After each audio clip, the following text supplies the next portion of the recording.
بھائی اور بہنوں، یہ یاد رکھیں کہ یہ پوری زندگی ہمارے مذہب اسلام کی روشنی میں امتحانات اور آزمائش کی زندگی ہے۔ اس لیے ہم میں سے ہر کوئی مختلف طرح کے امتحانات اور آزمائشوں میں سے گزارا جائے گا۔ ان سب مشکلات اور آزمائشوں سے نکلنے کا میکنزم کیا ہے؟ It is patience. جی ہاں، یہ صبر ہے۔ اسی لیے قرآن میں اللہ تعالیٰ نے فرمایا ہے کہ وَاسْتَعِینُوا بِالصَّبْرِ وَالصَّلَاةِ وَإِنَّا لَكَبِیرَةٌ إِلَّا عَلَى الْخَاشِعِینَ۔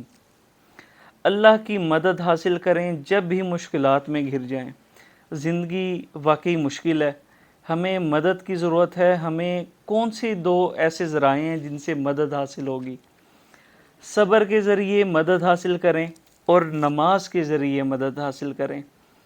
جیسا کہ ایک بڑی خوبصورت حدیث حضرت اماں عائشہ رضی اللہ تعالیٰ عنہا فرماتی ہیں کہ جب بھی آپ صلی اللہ علیہ وسلم پر کوئی مشکل آتی، جب کوئی چیز آپ صلی اللہ علیہ وسلم کو پریشان کرتی، تو آپ صلی اللہ علیہ وسلم کیا کرتے تھے؟ آپ صلی اللہ علیہ وآلہ وسلم نماز پڑھتے تھے۔ جی ہاں، اور نماز ہی آپ صلی اللہ علیہ وسلم کو سکون دیتی تھی۔ نماز ہی آپ صلی اللہ علیہ وسلم کو ان مشکلات، ان خوف اور بے چینیوں سے نکلنے میں مضبوط بناتی تھی۔ صبر اور نماز ہی ہے جس سے ہمیں اللہ نے مدد تلاش کرنے کا کہا ہے۔ بھائیوں اور بہنوں، ایک اور خوبصورت بات جو اللہ تعالیٰ نے قرآن میں فرمائی ہے، فَاصْبِرْ صَبْرًا جَمِيلًا۔ صبر کرو، ایک خوبصورت صبر۔ جی ہاں، صبر کے بھی بہت سے لیولز ہیں، اور اس کا ہائیسٹ لیول ہے وہ خوبصورت صبر ہے۔ اور ایک یہاں پہ سوال پیدا ہوتا ہے کہ ایک خوبصورت صبر کیا ہے؟ ایک خوبصورت صبر یہ ہے کہ لوگ یہ ریئلائز ہی نہ کر سکیں کہ آپ صبر کر رہے ہیں۔ صرف اللہ ہی جانتا ہو کہ آپ صبر کے مرحلے سے گزر رہے ہیں۔ یہی صبر کی خوبصورت شکل ہے۔ کوئی نہیں دیکھ پاتا کہ آپ فرسٹریٹڈ ہیں یا آپ غصے میں ہیں۔ آپ اس پر ایک مہارت حاصل کر لیتے ہیں کہ صرف اللہ ہی جانتا ہے کہ آپ اس گھڑی میں صبر کر رہے ہیں۔ اور یہی وہ صبر ہے جس کا اللہ نے کہا ہے فَاصْبِرْ صَبْرًا جَمِيلًا۔ اپنے صبر کو پرفیکٹ کرتے رہیں جب تک یہ پرفیکٹ اور خوبصورت نہ ہو جائے۔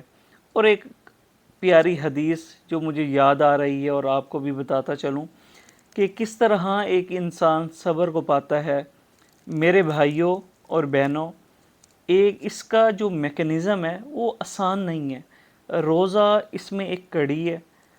صبر حاصل کرنے کے لیے روزہ بہت اہم ہے، پر اصل میکنزم جو صبر پانے کے لیے ہے وہ اللہ سے صبر مانگنا ہی ہے۔